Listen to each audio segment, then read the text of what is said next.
I cannot imagine what I was thinking when I pushed Obamacare. I now see it's folly to entrust government, which cannot balance its books and routinely loses track of billions of dollars, with even greater power over health care. If something as simple as a website is too much for government to get right, who knows what government will do to complicated medical pricing and insurance plans? And foolishly, my plan destroyed an alternative. Sensible insurance plans like catastrophic coverage. That's cheaper and exactly the insurance many people need. I shouldn't have killed it. I see my fellow Democrat, Jim Moran of Virginia, seated nearby. I take to heart his comments, which he can safely make now that he's retiring from Congress, about how my Obamacare is economically doomed. Few young people are signing up while sick old people take money out. The math doesn't add up. I can't believe that I now plan to give billions of your dollars to those insurance companies I used to criticize. What was I thinking? But now that I've had time to think about it and to read my bill, I can see it would be better to end most government involvement in health care.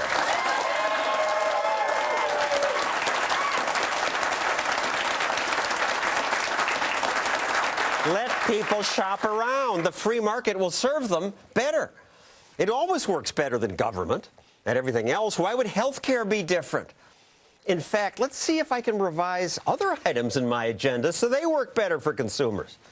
Minimum wage laws, for example. A higher minimum wage is popular with people from both parties, but minimums make no sense. A law cannot make an employee who a company values at $5 an hour magically become worth $10. Minimum wages increase unemployment by eliminating entry-level jobs. It's why no one pumps your gas at a gas station anymore or works as an apprentice on a construction site. A minimum wage doesn't do the poor any favors. I'm sorry for what I said before. Let's repeal it.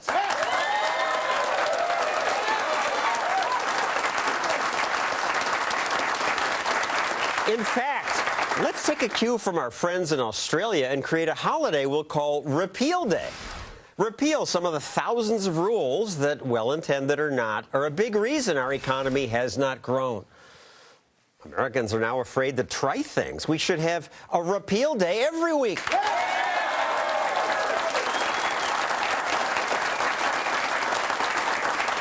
And preschool.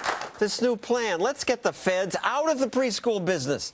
Government does a bad job with K-12 education. Why would we think we should do more?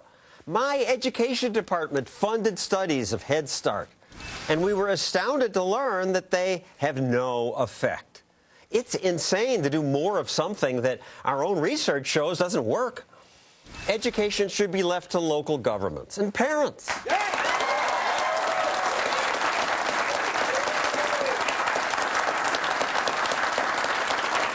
Immigration. It's odd that I'm seen as a friend of immigrants, given that I've deported more of them than the previous president did. But look, if we don't want people breaking immigration laws, the best thing to do is to simplify the laws. Conservatives worry that people will come here to mooch off the welfare state or commit crimes. So how about letting people in with quick and simple procedures focused on checking for crime and terrorism, but saying immigrants are not eligible for welfare?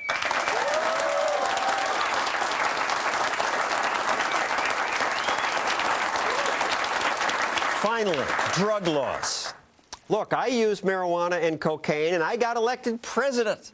So I say adults should have the right to decide what to put in their own bodies. If people struggle with addiction, as I've struggled to give up cigarettes, putting them in prison isn't a smart way to help.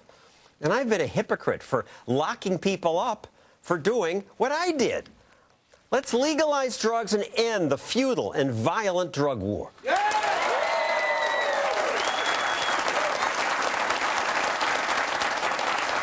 After all, you own your own body and mind. If more of our policies respected that fact, our union truly would be strong. Well, the president might have said that, right? I can dream. Maybe someday we'll elect a president who will. That's our show. Till next week, good night.